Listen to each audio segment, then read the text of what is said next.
yang nurut ummah bi aini rahmah. Itu salah satu dari tanda-tanda ulama. Melihat umat dengan pandangan yang kasih sayang. Jadi orang yang dai, orang yang tabligh, orang yang menyampaikan itu adalah orang-orang yang tidak melihat dirinya sendiri, tetapi melihat masyarakat bagaimana sekiranya umat ini bisa pergi ke jalannya Allah Subhanahu wa taala. Setiap kita melihat ulama dakwah, ulama yang menyejukkan, kita ingat siapa? Kita ingat pada Rasulullah sallallahu alaihi wasallam. Betul. هل لك سر عند الله بينك أنت وبين الله. Peradaban di Indonesia tidak lepas dari jasa-jasa ulama dengan metodologi dakwah yang variatif yang menjadi magnet bagi masyarakat untuk tertarik belajar lebih dalam tentang Islam. Nah, kita akan membahas secara mendetail. Kebetulan Al-Fakir saat ini sedang bertemu dengan sahabat yang sangat Al-Fakir rindukan dan saat ini concern melalui media dakwahnya Al-Khair wal Barakah. Beliau Kiai Haji Hasan Maulana dari Genggong.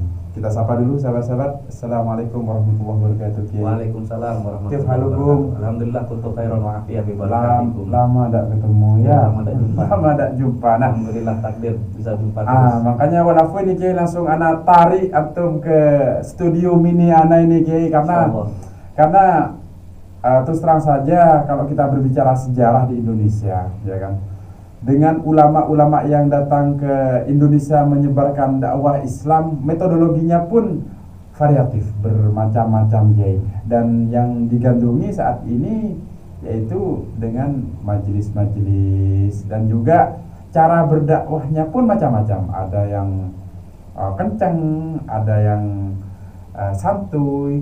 Nah, sekarang yang perlu Al-Fakir tanyakan kepada antum, idealnya dalam menyampaikan dakwah, dalam berdakwah itu seperti apa ya? Baik. Bismillahirrahmanirrahim. Alhamdulillah wassalatu wassalamu ala Rasulillah Sayyidina Muhammad ibn Abdillah wa ala alihi wa sahbihi wa mawalah, amma ba'du. Yang kami muliakan sahabat kami Gus Lora Habaib, Nurul Jamal Habaib. Begini, dakwah itu artinya mengajak. Dalam artian mengajak orang untuk menuju jalannya Allah Subhanahu wa taala. Allah mengatakan ud'u ila sabili rabbika bil hikmati wa mau'izatil hasanah. Ajak orang-orang ke jalannya Allah. Dengan apa? Bil hikmah wa mau'izatil hasanah, dengan ajakan yang bagus. Itu yang diterapkan oleh para pendahulu kita semua, guru-guru kita semua, termasuk para wali songo juga menerapkan seperti itu. Dan dakwah itu lingkupnya sangat luas. Makanya dulu ada Kiai Samsuddin, kakek kami. Kiai Samsuddin itu abah dari Kiai Hasan Sepuh, Kiai Hasan Sepuh Genggong. Kiai Samsuddin ini beliau pekerjaannya setiap hari itu sering mencetak genteng. Sering mencetak genteng, yang mana genteng tersebut beliau gunakan sebagai bekal dakwahnya. Hasil dari penjualan tersebut beliau gunakan untuk bekal dakwahnya. Jadi supaya barokah. Akhirnya beliau menggunakan kuda, pergi ke pelosok-pelosok, pergi ke hutan-hutan. Di sana beliau melihat ada orang-orang, anak-anak muda lagi berkumpul. Kalau bahasanya sekarang itu cangkruan. Lagi kumpul, beliau turun dari kuda. Beliau sapa, assalamualaikum, beliau salaman satu persatu. Baru kemudian beliau menceritakan tentang masalah para anbiya wal mursalin, kisah-kisah Nabi, kisah-kisah Rasul, kisah-kisah para ulama, kalam-kalam hikmah dari beliau, sehingga tidak sedikit yang kemudian ikut ke jalurnya beliau.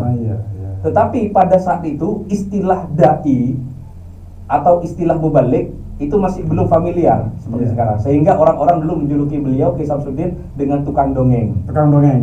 Padahal intinya beliau itu mengajak orang ke jalannya Allah. Jadi orang yang dai, orang yang tabligh, orang yang menyampaikan itu adalah orang-orang yang tidak melihat dirinya sendiri, tetapi melihat masyarakat bagaimana sekiranya umat ini bisa pergi ke jalannya Allah Subhanahu wa taala. Dan kembali kepada tadi, bil hikmati wa mau'izatil hasanah. Nah, itu yang sangat penting. Karena ulama, orang itu berdakwah, kalau dari guru-guru kami, Orang itu mulai berdakwah ketika dia sudah mencukupi ilmu. Yang sekiranya ketika ada seorang yang bertanya tentang masalah syariat Islam, beliau itu bisa menjelaskan tanpa menyesatkan. Karena memang sesuai dengan dalilnya. Jadi kalau memang masih belum ada kapasitas ilmu, maka tidak layak untuk berdakwah. Dalam artian berdakwah tentang masalah ilmu. Karena orang yang berdakwah itu kan menyampaikan ilmu. Ayo. Dikhawatirkan ada dalil-dalil yang keliru, ada faham-faham yang keliru. Seperti itu. Nah, untuk di akhir zaman era modern 4.0 ini bahasanya. Nah, idealnya itu dakwah seperti apa, Kiai? Nah, begini, ulama-ulama kami, ulama-ulama NU, Nahdlatul Ulama, dan beliau semua yang alim-alim mengikuti jejak leluhur beliau, guru-guru beliau, yakni Wali Songo.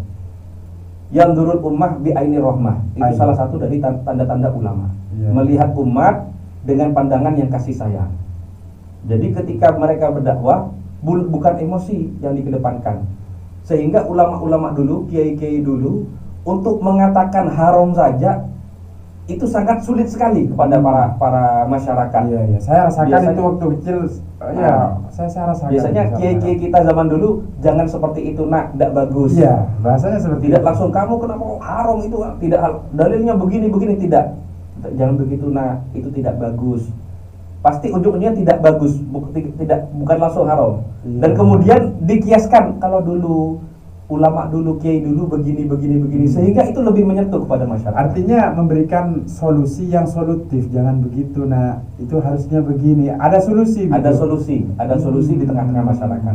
Maka dari itu dari guru kami, dakwah itu merangkul, bukan memukul. Dakwah itu mendidik, bukan menghardik.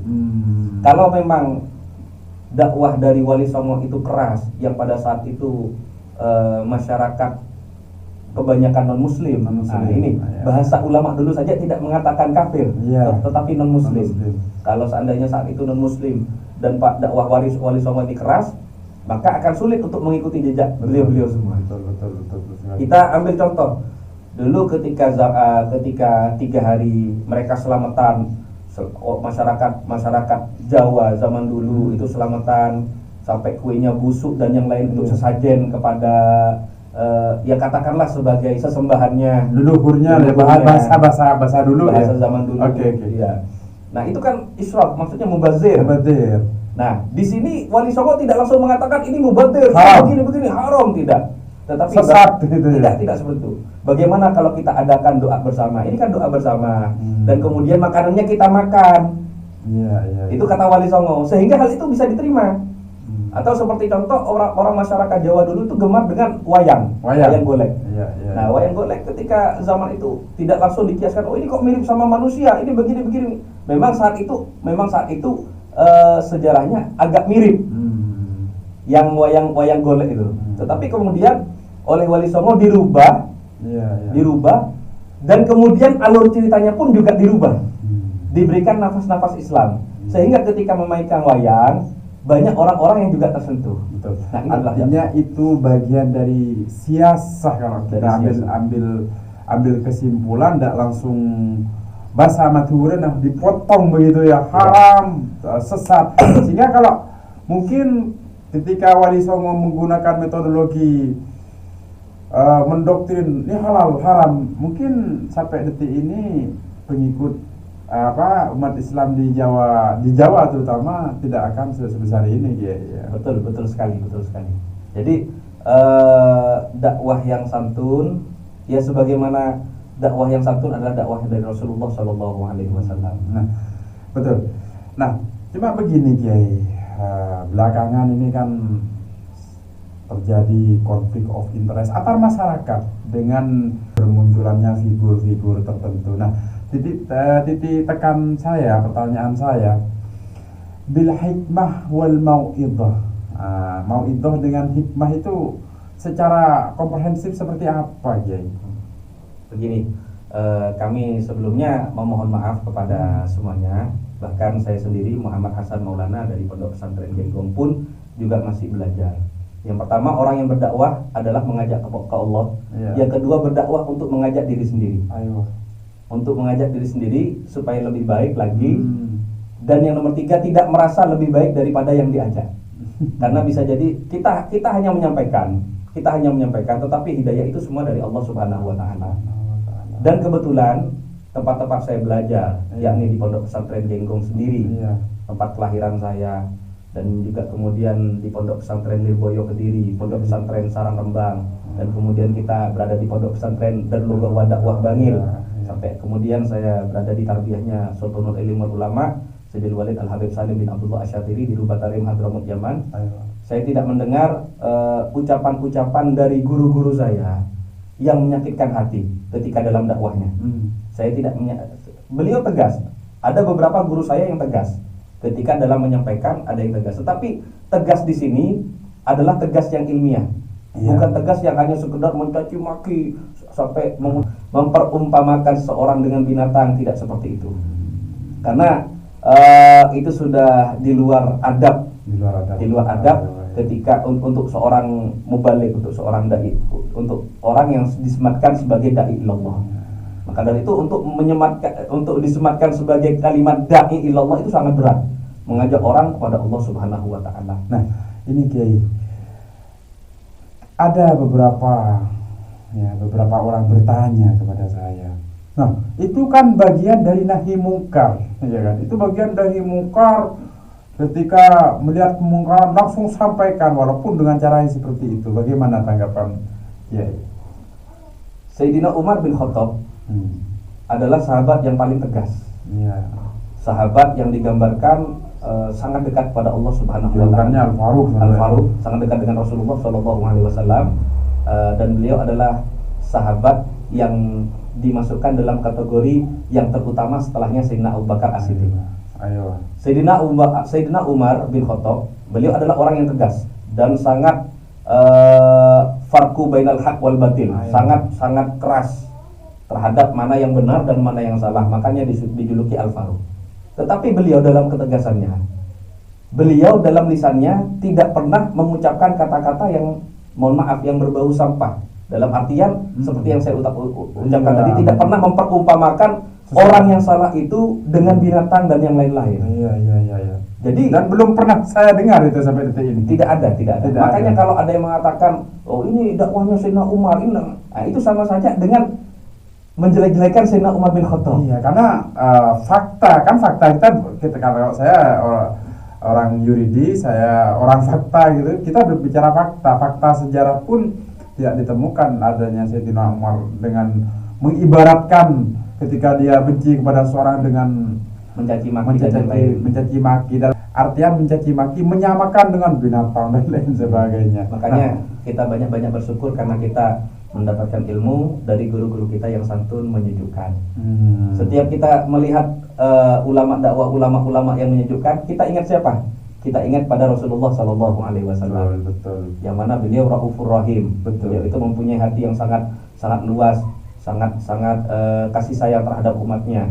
Makanya saya selalu sampaikan, saya begitu ya ketika mendapatkan undangan untuk memberikan mawaid, saya sampaikan saya tidak pantas memberikan mawaid karena Rasulullah sendiri visi utamanya bukan mawaid, karena laqad kana lakum fi Rasulillah uswatun hasanah, itu yang artinya untuk mencontoh sosok figur ya Rasulullah Shallallahu Alaihi Wasallam itu sangat berat sekali. Namun di sisi lain di akhir zaman ini Kiai itu dijadikan legitimasi Rasulullah ini tidak lembut. Rasulullah ini kalau disakiti beliau bla bla bla bla bla. Bagaimana tanggapan antum?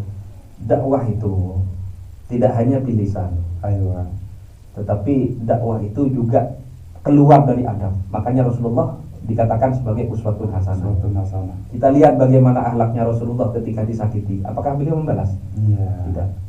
Jadi kalau doakan bahkan Allahumma fir li qaumi fa innahum la ya'lamun. Dan saya juga pernah mendengar dari guru kami Al Habib Umar bin Hafid, beliau mengatakan bahwasanya jika kita tidak bisa meniru akhlaknya Rasulullah, akhlaknya ulama-ulama dahulu ketika kita dicaci, maka kita tiru akhlaknya pohon. Bagaimana akhlaknya pohon? Ketika dilempar batu, diem. Tetapi bagaimana? Kadang yang melempar itu diberikan buahnya. Diberikan buahnya. Sehingga orang itu akhirnya merasa nyaman dengan pohon itu, merasa butuh dengan pohon tersebut secara tidak langsung. Maka dari itu guru-guru kami zaman dulu TGNU, beliau itu lebih menunjukkan dakwahnya itu dengan hal. Satu contoh. Mohon maaf, guru kami almarhum Alhamdulillah Ki Hasan Sepuh Genggong. Beliau itu dalam satu kesempatan tidak masuk ke pintu rumah. Karena kenapa? Karena melihat ada semut yang berjalan. Beliau khawatir kalau membuka pintu semutnya kaget. Mungkin kalau bagi kita takutnya semutnya punya jantung gitu. Takut kaget gitu. Nah, ini kepada semut yang dianggap remeh saja itu luar biasa. Apalagi ke umat. Nah, sehingga orang-orang melihat hal seperti ini, wah, ini rasa cintanya besar. Berarti ini sudah cocok ini untuk berdakwah, ini cocok karena rasa cintanya sudah besar. Rasa rahmahnya kepada umat itu besar. Oke. Maka dari itu figur yang memang harus dijadikan panutan oleh kami, termasuk pada saya sendiri, adalah guru-guru kami yang santun, menyejukkan, yang mengikuti dakwahnya Rasulullah Shallallahu Alaihi Wasallam. Nah, ini yang terpenting. Nah, ada kemarin juga itu bahkan dijadikan framing, dijadikan seakan-akan masyarakat ini harus percaya akan begitu kan dengan ini. Nah, itu kalau Rasulullah secara personal disakiti, ya kan? Secara personal disakiti. Tapi kalau menyangkut dengan agama, blas, kita tidak boleh diam, kita harus ya kembali lagi ke ujung-ujungnya mencaci maki. Kalau seandainya kita nahi mukarnya dengan mencaci maki, apa manfaatnya? Yang ingin saya tanyakan, apakah manfaatnya dengan kita mencaci maki? Bukankah mencaci maki sendiri itu juga dilarang oleh Rasulullah? Yang kita sampaikan adalah kita harus menyampaikan yang hak, bukan dengan cara mencaci maki. Maka dari itu guru kami mengatakan fikih itu bukan hanya fikih ahkam, bukan hanya fikih hukum yang berkenaan tentang halal, haram, mubah, sunnah dan yang lain-lain, tetapi ada fikih siasah juga. Nah, ini yang ada fikih siasah. Baik. Yang sudah dianut yang sudah diaplikasikan oleh para leluhur guru-guru kami, yakni Wali Songo. Ya, fikih siasah, fikih strategi, artinya strategi dakwah. Ya. Nah, closing statement bagi musyahidin al-kiram di Indonesia menyikapi fenomena akhir zaman ini. Assalamualaikum warahmatullahi wabarakatuh. Untuk semuanya yang kami muliakan, para dai, saya Al-Faqir Lallah Al-Mutnik yang penuh dengan dosa, Muhammad Hasan Maulana yang juga butuh belajar. Saya ingin menyampaikan, baik, mari kita sama-sama berdakwah sesuai dengan apa-apa yang diajarkan oleh para pendahulu kita, yakni para Wali Songo dan keluarga-keluarga Nahdlatul Ulama yang satu menyejukkan, mengikuti jejak dari Rasulullah Shallallahu Alaihi Wasallam. Karena umat membutuhkan sifat yang rahmah, umat membutuhkan figur yang penuh dengan kasih sayang. Dan apabila ada hal-hal yang mungkar, karena memang di mana-mana kita tidak pernah lepas, di sekeliling kita banyak hal-hal yang mungkar, maka kita juga harus rauf, kita harus membasmi dengan kebaikan juga. Maka dari itu salah satu dari guru kami mengatakan, kalau memang di media sosial itu banyak hal-hal yang mungkar, maka kita perangi juga dengan hal-hal yang ma'ruf. Dengan hal-hal yang ma'ruf. Bukan berarti mencaci maki hal-hal yang mungkar, tetapi kita lebih menggembor-gemborkan lagi hal-hal yang ma'ruf di media sosial. Seperti itu. Semoga sama-sama bermanfaat. Barokah fid wa dunya wal akhirah. Alhamdulillah, spesial sekali sahabat-sahabat. Demikian sahabat-sahabat, dan closing statement dari saya, hal jazaa'ul ihsan illa ihsan. Tidak ada balasan kebaikan kecuali kebaikan. Amin. Assalamualaikum warahmatullahi wabarakatuh. Jazakumullah khair Kiai. Wa iyyakum.